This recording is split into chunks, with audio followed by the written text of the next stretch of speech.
Okay, section 1.3 is on Venn diagrams, and 1.4 is also on Venn diagrams. So this is part 1, and then next day we'll do part 2, but it's actually a different section, 1.4. Venn diagrams, you've probably seen them before. They were invented or created in 1880 by a man named John Venn. Here's his picture, and this kind of amuses me here in 2015. If you saw this guy walking around right now, he'd actually be pretty hip. He's got the hipster look going here. He's got the bushy beard. He's got the side part. He's looking good. Alright, enough about John Venn. What are these Venn diagrams that he created? A Venn diagram is a visual aid in illustrating the relationship between sets. So we've looked at sets, and we've looked at union of sets, and intersection of sets, and disjoint sets. And it's one thing to understand it, but it's especially if you're a visual learner, Venn diagrams do a really nice job of representing the same information in a visual way. Okay, and then this is kind of a random point here, but I had to put it somewhere. I put it here. When you write stuff inside the Venn diagrams, if you're representing how many things are in the Venn diagram, you just put a number. So if what I was trying to say is there's 5 items that go in, or 5 elements, I suppose, that go in this area, and there's 3 that go in this area, and there's 2 that go here, I just write it like that. But if I'm representing actual elements, like if I want to say the element 5 is in this area here, I would put 5 with a dot. And if 3 is an element that goes in here, then I would put 3 with a dot. So yeah, if you're writing the elements down, put a period after them, a dot after them. If you're putting how many things belong in there, you just put the number itself. Anyway, I'll get to that in a second.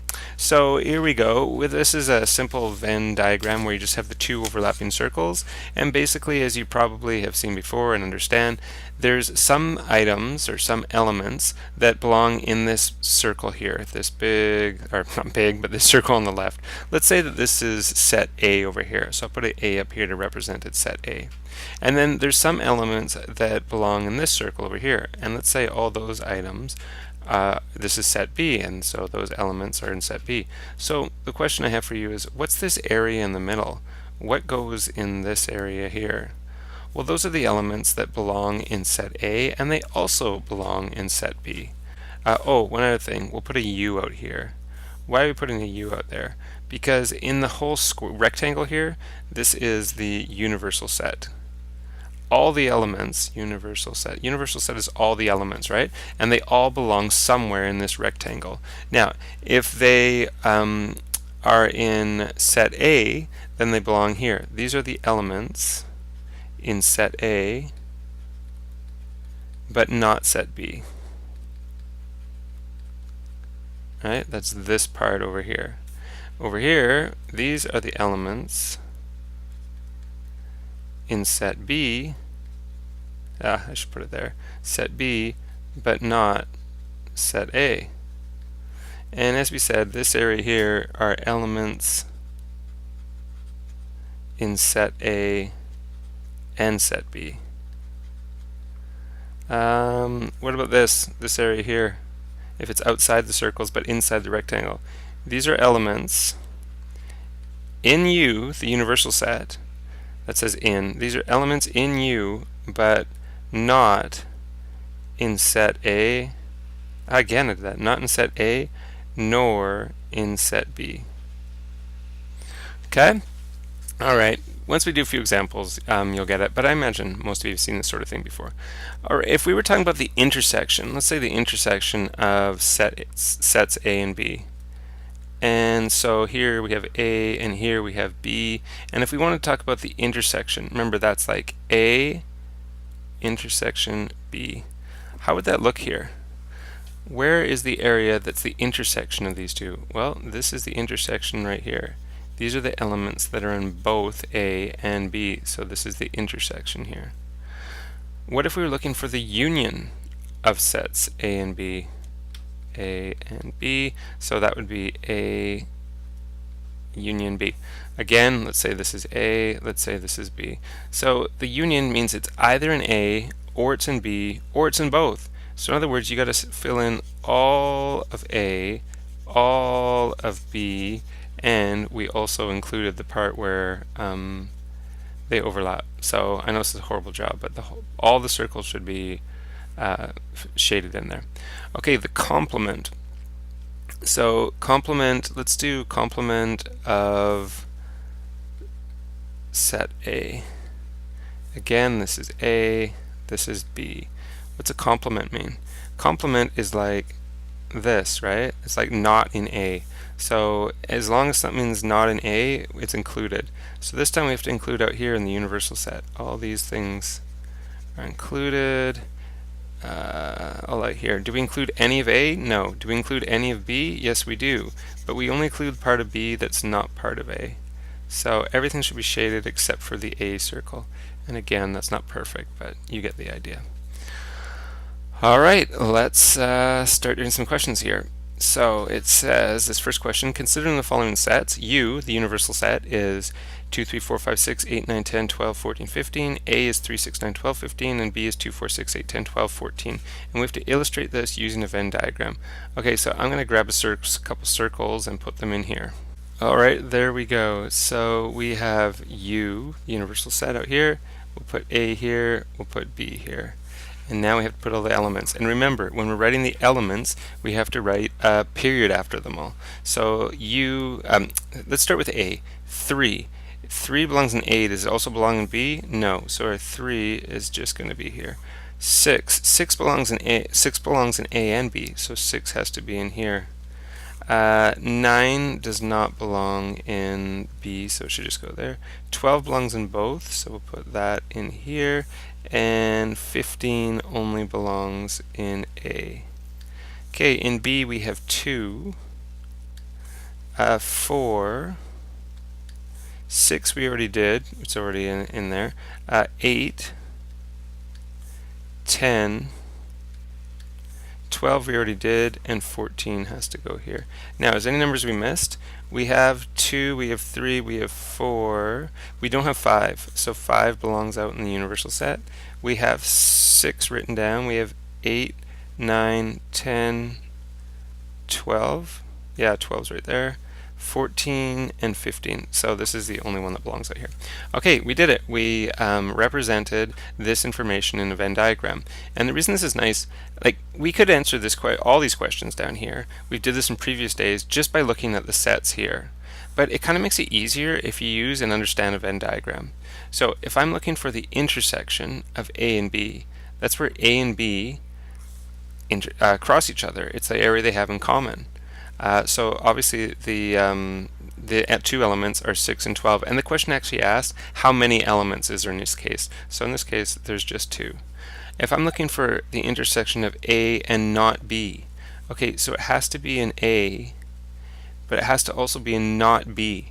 So it can't be 6 and 12. Like this is all A, which includes the 6 and 12, but it has to be not B. So it can only be these 3 elements, 3, 9, and 15. So there should be 3.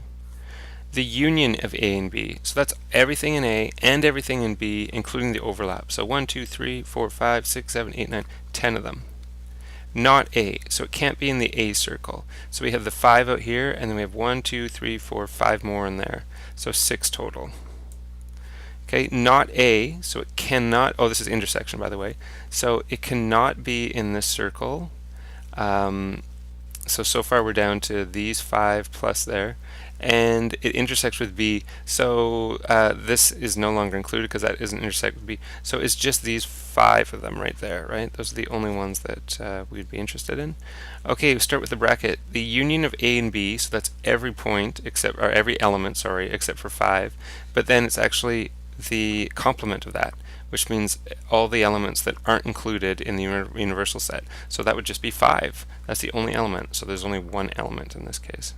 Okay, for some people, getting this information, getting these answers by looking at the sets here might be easier, faster, whatever, but a lot of people it's easier if you have the Venn diagram. Next question. There are 38 students in the grade 12 class. The number of students in the drama class and the band are shown in the Venn diagram. So D for drama, B for band. How many students are in both the drama club and the band? So yeah, simple as that. If you look at the Venn diagram, how many people are in drama and band? Well, these are them here. Those people are in drama and they're also in band, so 8. How many students are in drama but not in band? That'd be these 11. Those guys are taking drama, but they're not taking band because they're not in this area here, so 11. How many students are in the band but not in drama? Just these 6. Hey, these ones are fast. How many students are in the drama club in total, I suppose? How many people in total in the drama club? Well, there's these 11 taking drama, and there's these 8 who are taking drama and band, so 11 plus 8 is 19. 11 plus 8 equals 19. How many are in the band? Well, you have those 6, then you have those 8 who are the high achievers taking both, and you end up with 14. How many students are in at least one of the drama club or band? That means they're in drama, or they're in band, or they're in both. So you're just going to add up. I don't know why I started with the 6. 6 plus 8 plus 11. Just add those 3 up, and you should get 25. And the last one: how many students are in neither the drama club nor the band? Well, we have to go back to the original question here. It says there's 38 students, and if there's 38 students and 25 of them are taking either drama or band or both, then if we subtract the 25, we should be left with our answer: 13 students aren't taking either. Okay, last question here. There are 55 guests at a ski resort in BC. Of these guests, 25 plan to go skiing and 32 plan to go snowboarding. There are 9 guests who do not plan to ski or snowboard. And then they ask some questions. Guess what we're going to do before we answer those questions? We're going to make a Venn diagram. So let me go grab my circles again. Okay, first of all, we better label this. I can't just put S because it's ski and snowboard, so I'll put it like that. And we can label the 9 right here. These are people who aren't going to ski and aren't going to snowboard, so I put a 9 up there. Now, 25 people are going to ski, but the problem is this 25 is this whole circle, including this overlap area. Some people are going to ski and snowboard. Same with the 32 here. The 32 is this whole area, including the overlap here. So there's a couple ways you could figure this out. Both of them, really, what you should do is call this area X, the overlap area X. So if in the ski there's 25 people, and you call the overlap X, how many people are in the non-overlap area of the ski? It's going to be 25 total, but you're not going to include these people because they're the overlap people. So it's going to be 25 minus X. Let's do similar over here with the snowboarders. There's 32 snowboarders. That's for the whole circle. But if I just want to look at the non-overlap area, these people over here, how many would there be? 32 is the whole circle. We're not including the overlap people, so we have to take off the overlap people, 32 minus X. Now we can write a little equation. We can say that the 9 people who are doing neither, the 25 minus X people who are doing just skiing, the X people that are doing both, and the 32 minus X people who are doing snowboarding, if you add those together, you get the total, which is 55. So a little algebra here. 9 plus 25 is 34, plus 32 is 66. Negative x plus x is just 0. Take away x. So 66 take away x equals 55. Subtract 66 from both sides. You get negative x equals negative 11. If negative x equals negative 11, then x equals positive 11. Okay, so x equals positive 11. We have our answer. For the first question, how many guests plan to ski and snowboard? 11 plan to ski and snowboard. How many guests plan to only ski? Well, we just found out that x is 11. I put 11 in here. 25 minus 11 is 14. How many people plan to only snowboard? We just found out the x is 11. Put 11 in here. 32 minus 11 is 21. And there are our answers. So just to kind of clean this up a little bit, make it look a little nicer, I'll get rid of this. We can put our new numbers in here. We have an 11 here, a 14 here, a 21 here. And that works. Okay, now I just want to show you another way that's a little bit faster than what we did here that you could also have solved to get this 11 here. So remember that in this ski circle, the whole circle, there was 25 people. Yeah, 14 plus 11 is 25, but pretend we don't know that because we're doing the question over again. And in this circle over here, there was 32 people. And also that works. 11 plus 21 is 32, but we don't know that. But what you could do is this. You could say, okay, 9, the number of people who aren't doing either, plus 25, the number of people who are skiing, plus 32, the number of people who are snowboarding. Now, is that going to be equal to 55? No, that's going to be too big. How come? Because when you added 25 from this circle, you added some of the 11 here. And when you added 32 here, you added some of the 11 again. In other words, you added this amount we're going to call x, because we actually don't know it's 11 yet. You added the x amount once with the 25 and once with the 32. You added 2 x's. But we don't want to add 2 x's, we just want to add that amount once. So since you added 2 and you only want one of them, you better subtract one of the x's, subtract 1x. If you do that and set it equal to 55, it'll also work.